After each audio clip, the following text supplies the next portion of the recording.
Over the past few months, Pakistan has experienced increasing political uncertainty. And the recent terrorism charges against the country's former Prime Minister, Imran Khan, has put the Islamic Republic on edge. The ousted Prime Minister, who was charged with threatening police officers and a judge, is now facing legal proceedings in anti-terrorism court. Khan's supporters opine that the real motivation behind these charges against their leader at this juncture is to disqualify him from contesting future elections. They believe there are many reasons to substantiate their view. Khan's party has recently registered victories in local elections in the financial capital Karachi and the most populous province of Punjab, which is often seen as a litmus test for the national mood. Furthermore, the kind of charges Imran Khan is facing are similar to those faced earlier by the former Prime Minister Nawaz Sharif, who is now living in London. Many analysts believe, however, that the charges Imran Khan is facing will not deter his supporters, and instead, they could raise his popularity among the masses and lead to more disruptive demonstrations. The fact that he has been removed from power has actually added to his aura. And any action which is taken by the present dispensation against him, whether justified or not, will be used by Imran Khan and his political party to further his interest. Pakistan has long been on the edge of tumult and financial ruin. The current crisis has brought the country's politics to a near standstill, and any further escalation could tip Pakistan into crisis. Interestingly, the Pakistani army itself is divided on political lines, and for the first time, it has come under severe public criticism over meddling into politics of the country. The army is not willing to let go of its hold over the state, while cricketer-turned-politician Imran Khan is garnering support against the political adventurism of Rawalpindi. The tug-of-war in Pakistan's domestic politics could undoubtedly lead to the ultimate victory for the radical forces who have their own vested interests.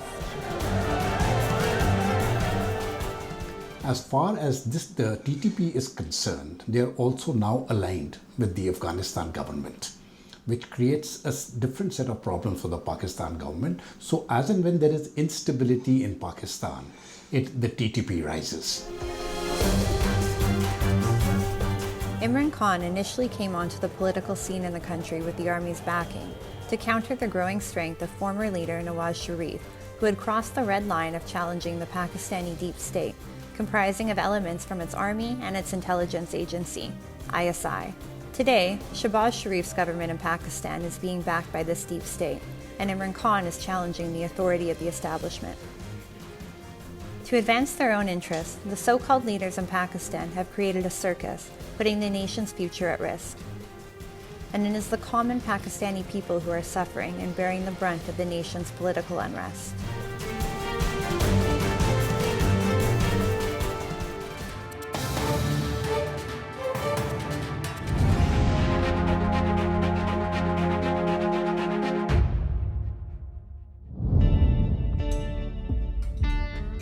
A journalism graduate of Kabul University, Ahmad Azimi once worked with the Korean provincial reconstruction team in Afghanistan, a country that was his home until a year ago. Now settled thousands of miles away in South Korea, he is working in a factory where plastic products are packed. Ahmad's current work is far different from what he had aspired to. However, he is not willing to return to Afghanistan in the near future, and he is struggling to survive in a completely new environment. Ahmad's story is one among thousands of similar accounts of Afghan refugees who have been provided long-term stay on foreign soil after the takeover of Kabul by the Taliban. It's so hard to lose everything, that especially your homeland, but you are not sure when you will visit again your family, your hometown. On that time, it was so hard for us. Last year, the end of the war in Afghanistan created a new refugee crisis. The crisis came at a time when more than 2 million Afghan refugees were already in neighbouring countries. Soon after the takeover of Kabul by the Taliban, more than 120,000 Afghans were airlifted from the country and scattered around the world. Since then, hundreds of thousands have left the country, and a large number of Afghans are still struggling to flee. The Taliban's hardline policies and the deteriorating humanitarian situation in the war-torn country have compelled people to leave their motherland in increasing numbers. According to the United Nations Human Rights Council, there are 2.6 million registered Afghan refugees in the world, of whom 2.2 million are registered in Iran and Pakistan alone. There are many more refugees who haven't been registered or who are currently asylum seekers. Afghans are dispersed around the world, from America to Europe, from Australia to India. India is currently home to more than 15,000 Afghan refugees, most of them scattered across New Delhi's central neighborhoods. Many Afghans have chosen India because of regional proximity and friendly historical ties between the two countries. Afghanistan की हालात सबको पता था कि उस time भी अफ़गानिस्तान की हालात ख़राब थी। उस टाइम बम ब्लास्टिंग, किडनैपिंग ये सब थी और हालात बहुत ख़राब थे और एक अकेली माँ के लिए बहुत मुश्किल था अफ़गानिस्तान में और हम अपनी सेफ्टी के लिए इंडिया आ गए। A large number of Hindus and Sikhs from Afghanistan, who have faced frequent terror attacks, have also been provided shelter in India. The businesses and holy places of Hindu and Sikh minorities in Afghanistan were previously targeted by the Taliban and are now being targeted by the Islamic State.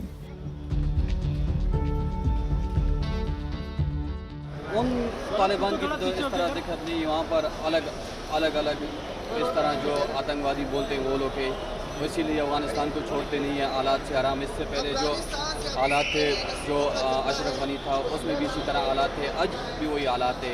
ये ख़ास इसलिए ये कर रहे हैं government को बदनाम के लिए, सिखों को टारगेट करना, गैर मज़हब लोगों को टारगेट करना उन लोगों का मिशन है। The new wave of the Afghan refugee crisis comes at a time when thousands of Afghans are already internally displaced. As these refugees lack the required resources, migration is not an easy task for them. But for those who successfully fled the country, war struggles followed them. Though new lands have provided them with safety, their new lives remain full of challenges. Furthermore, there have also been some reports of detention and deportations of these refugees. At present, there is no remedy for their suffering, and no one knows when the 4 decades of dispossession will come to an end.